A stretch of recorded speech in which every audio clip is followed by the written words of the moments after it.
All right. In the Mishnah, we're learning the Mishnah in the afternoon. I don't know if we're going to get to this, but in the time of the Holy Temple, they had the water pouring ceremony. And they didn't call it the water pouring ceremony. They called it the water drawing ceremony, which is no mitzvah to draw the water. But nevertheless, when they drew the water, they drew it from a well. Remember, we learned in the previous Sikha. Why from a spring? Why? Because you have to be connected to the spring, the source of the Torah. And we said in our case, that's the Rebbe. So it says this was done with great happiness, tremendous happiness. And we talked about it before, why it was so happy. What was so happy? And he said because the Tzaddukim wanted to say that there is no commandment to pour the water. So the rabbis said, we're going to show you, not only we're going to be happy to pour the water, but we're going to be happy just drawing the water. And it was even the preparations are going to be happy because we're serving God. We'll show you how wrong you are. In any case, the Mishnah says a very interesting thing. It says in the Gemara. What does it say in the Gemara Sukkah? A very strange language. It says it was so happy that one who did not see the happiness of this called the drawing, water drawing ceremony, never saw happiness in his life. Strange.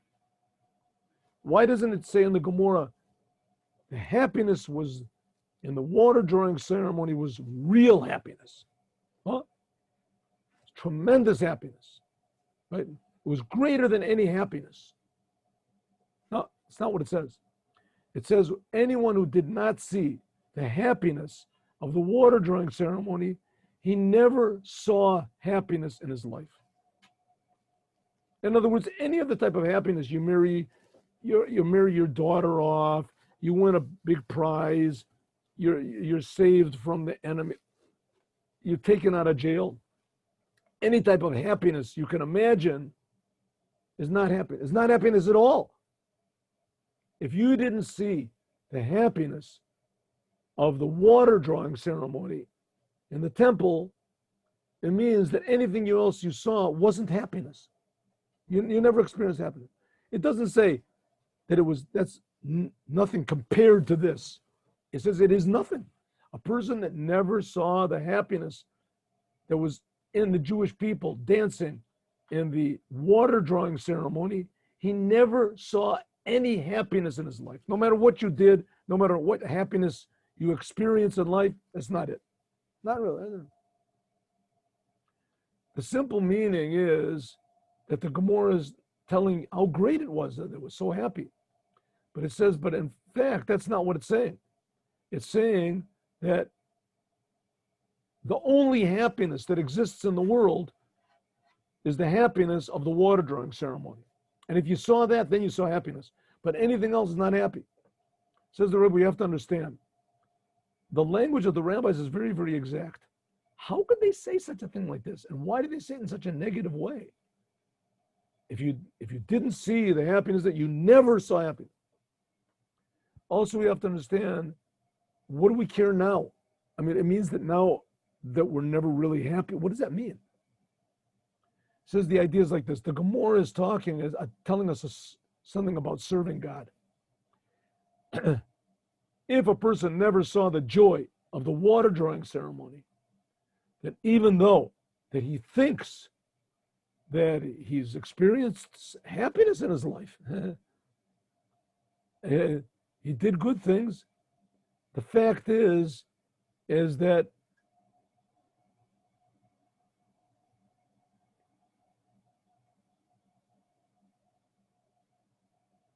this is not is be'emes das nor ibur.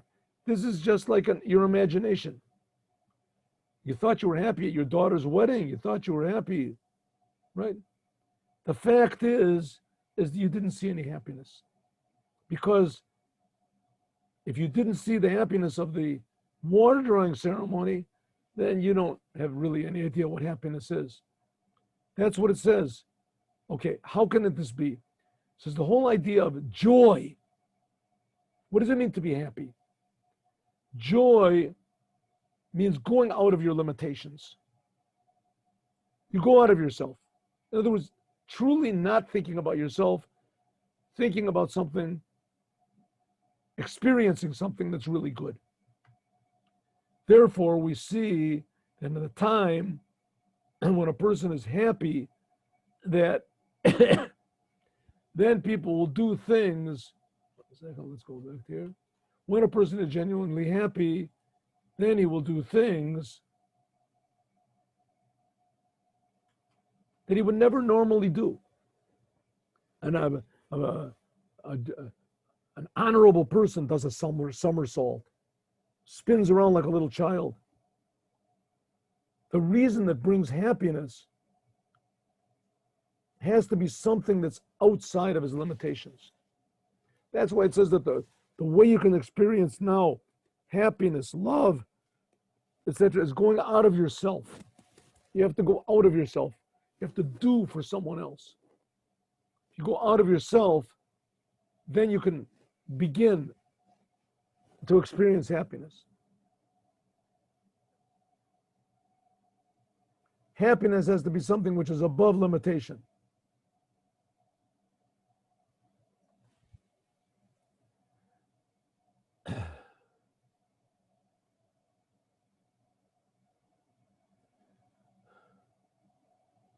Says the cause has to be something which is above your limits, because the effect always is according to the cause.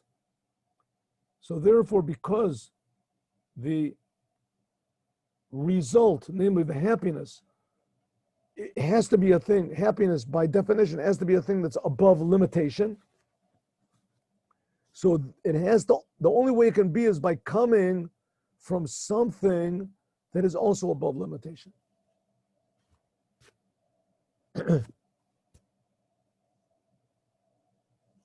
This means it has to be a thing which is higher from any comprehension of his mind. Then the unlimitedness, this comes out, it brings about a happiness which is also unlimited.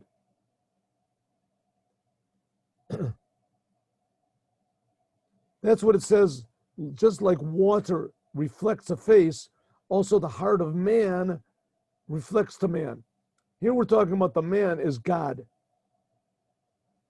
Like the Baal Shem Tov said, Hashem Tzilcha, that God is my shadow. But it's a sentence in Tehillim, Psalms. Shem Tzilcha al yad yaminecha. In what is it? Psalm 91. Look. That also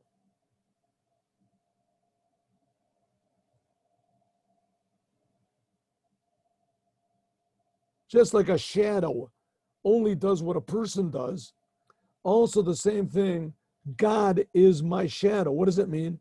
That this means that whatever a person does, Hashem will react in kind. So therefore, when a person is happy, and a person, we say that a Jew is similar to God.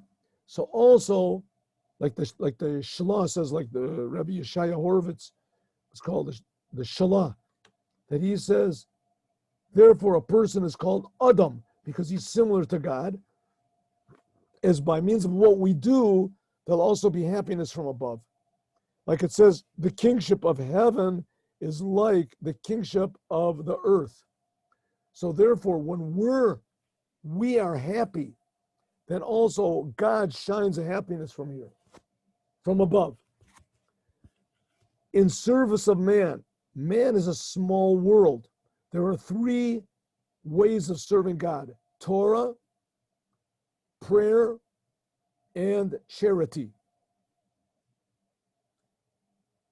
And just like everybody has to be happy all the time, like the Gemara says, You can't stand to pray if you are sad or lazy, sluggish. You have to have simcha of mitzvah. You have to be, when you pray, you have to be happy with the knowledge that you're serving God. Tefillah is called avoda. That's like the left-hand side, the fire. What's the service of the heart? That's prayer. You have to be happy. Also, when you learn Torah, you have to be happy. And also, like the Gemara says, that l'davar halacha, from when you learn Torah, also you have to be happy. And also when you give charity and do good deeds, you have to be happy. Then it says in the Torah, lo yireh levavecha. It says when you give charity, that you have to give it in a happy way. So from this we learn that, and like it says that if you give charity, you get a blessing. And if you give charity with a smiling face and make the person that's receiving feel good, then you merit, it says 11 blessings. So it comes out that Torah, Avoda, and Gemilah Chasadim has to be happy. So from what we said, we see that the cause of true happiness is that you go outside of your own understanding. So now we can understand that in order that serving God should really be happy, so therefore it starts off with you. You have to serve God in a way that's above logic, what we call Kabbalat Ol, pure receiving responsibility. I am going to do whatever Hashem wants because that's the best thing, whether I understand it or not. Because the time when a person serves God according to his understanding, so it's always going to be limited. He's always going to do what is expected of him and no more. And therefore, there can't be real true joy.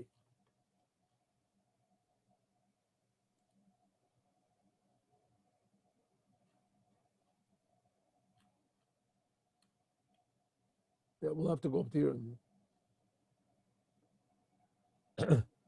But when a person serves God in a way which is totally above understanding, and that, by the way, is going to be the thing of the water drawing ceremony, because water, as we said before, water is a thing which has no color, has no taste. So also, sometimes you have to serve God with no understanding. You're just connecting to the Creator. That's what it means. A mitzvah is connecting. So when you have to, it has to be done in a way which is above understanding.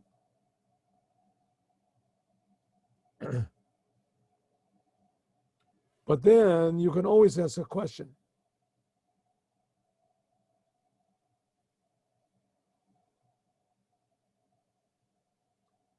And we can always ask a question, and we're going to have to finish this tomorrow. A person, what makes a person a person? He uses his mind. A cat, a dog, they don't use their minds. They use their instincts.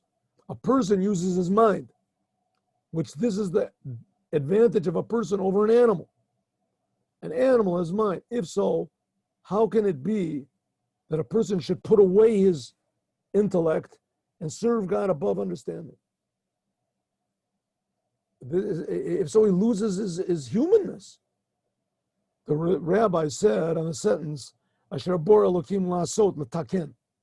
We say it when we make Kiddush. It's right in the beginning of the Torah, that God created the world. He saw everything he did. There was Shabbat. And when Shabbat came, God saw everything that he made to do.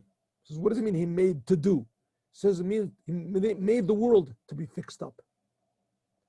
Everything in the world that God made, the intention is not that it should be that way. It should remain that way. Everything in the world was made that it should be fixed up like a puzzle. You go and you buy a puzzle, 20,000 pieces. Wonderful, you got a puzzle. It's got all these pieces, very interesting. But the purpose is not to leave it like that. You have to put it together. The intention is that everything has to come to a higher level of meaning.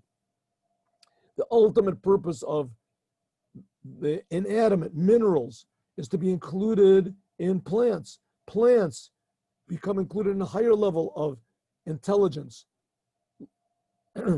Animals can be included in human. And what's the purpose of the human? The purpose of the human, which is intellect, the purpose of a human is to be included something above him, something above intellect, godliness, which is above intellect. When a person thinks about how great God is, and by means of having love and fear of God, and by doing then the commandments of God, God's creating us, right? With Kabbalat Ol, doing commandment in a way that's totally above understanding. Just like a rock, when it turns into a plant, it stops being a rock. And a plant, when it's eaten by an animal, stops being a plant. And an animal, when it's eaten by a human being or sacrificed on the altar, it stops being an animal. So a human being, when he wants to be elevated to something else, he has to lose his humanness, namely his intellect, raise up to something higher than intellect. We're not talking about a man losing his intellect and becoming an animal. That's coming down. So therefore, when a person wants to be included in something above him, he has to go above his intelligence. That's the whole purpose of man. Then man can go to something higher than intelligence. And if so, we can understand the whole idea of Simchat Beit HaSha'eva, which we'll talk about, God willing, tomorrow, 8:15, tune in. We'll finish this beautiful Sikha of the Rebbe. You want to really be happy? Tune in tomorrow. You don't tune in tomorrow, you missed it. God willing. Okay, now I'll tell you a story. Short story.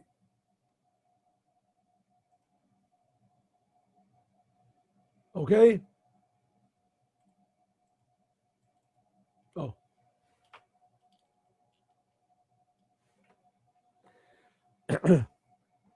This is the story that I sent out this week.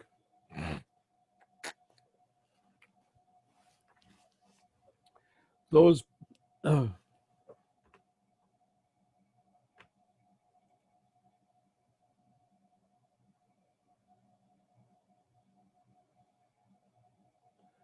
right, there was a town, Kiev. It's the capital city of